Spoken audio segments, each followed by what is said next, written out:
Motorola লৈ আহিছে Motorola Moto 1 Macro যেটো হৈছে এটা ক্যামেৰা সেন্ট্ৰিক স্মাৰ্টফোন য'ত বিশেষকৈ গুৰুত্ব দিয়া হৈছে মেক্ৰো ফটোগ্ৰাফিৰ ওপৰত নমস্কাৰ ৰাইজ মই হিতৰাজ আপোনালোকক পুনৰ স্বাগতম জনাইছো টেক অসমলৈ Motorola আকৌ চেষ্টা কৰিছে ইণ্ডিয়ান স্মাৰ্টফোন মাৰ্কেটত ইয়াৰ স্থান দখল কৰিবলৈ Motorola এইবাৰ লৈ আহিছে এটা বাজেট ৰেঞ্জৰ এটা ক্যামেৰা সেন্ট্ৰিক ফোন যেটো বিশেষকৈ গুৰুত্ব দিয়া হৈছে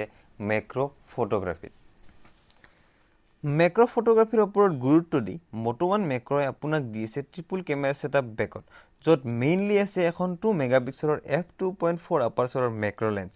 য'ত আপুনি পাই আছে 1.5 সেন্টিমিটাৰ ডিসটেন্সৰ পৰা মেক্ৰো শ্বট ল'ব পৰা কেপাসিটি লগতে আছে 13 মেগাপিক্সেলৰ f2.0 আপাৰচাৰৰ এখন প্ৰাইমাৰী লেন্স আৰু আছে 2 মেগাপিক্সেলৰ এটা ডেপথ সেন্সৰ সেলফিত আপুনি পাই আছে 8 মেগাপিক্সেলৰ f2.0 আপাৰচাৰৰ এটা ক্যামেৰা লগতে ইয়াত আপুনি ৰেকৰ্ড কৰিব পাৰিব ফুল এইচডি ৰিজলিউশনৰ ভিডিও 30 fps 6.1 ইঞ্চৰ এখন নচ ডিসপ্লে দেখা পাব আপুনি Moto 1 Macro যিখন হৈছে এখন IPS LCD ডিসপ্লে ইয়াৰ ৰিজলিউশন হৈছে HD+ আৰু ইয়াৰ এস্পেক্ট ৰেশিও হৈছে 19.5:9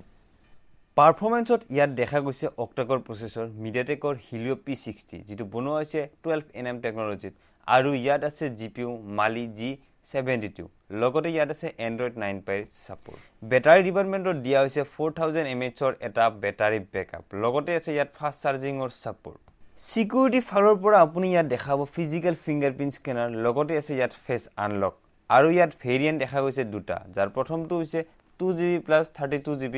আৰু 3GB plus 64GB ফিজিক্যাল ওভাৰভিউ যদি আমি আগবাঢ়ো ইয়াত আপুনি দেখাব প্লাষ্টিক ফ্ৰেম 3.5mm জ্যাক লগতে আছে বেকত ফিংগাৰপ্ৰিন্ট স্ক্যানাৰ আৰু আছে ইয়াত ডুৱেল সিম স্লট অৰ্থাৎ দুখন সিম বা এখন সিম আৰু এখন SD কাৰ্ড লগাব পাৰিব আপুনি এই স্মাৰ্টফোনটোত লগতে ইয়াত দেখা হৈছে টাইপ C পোৰ্ট এইবাৰ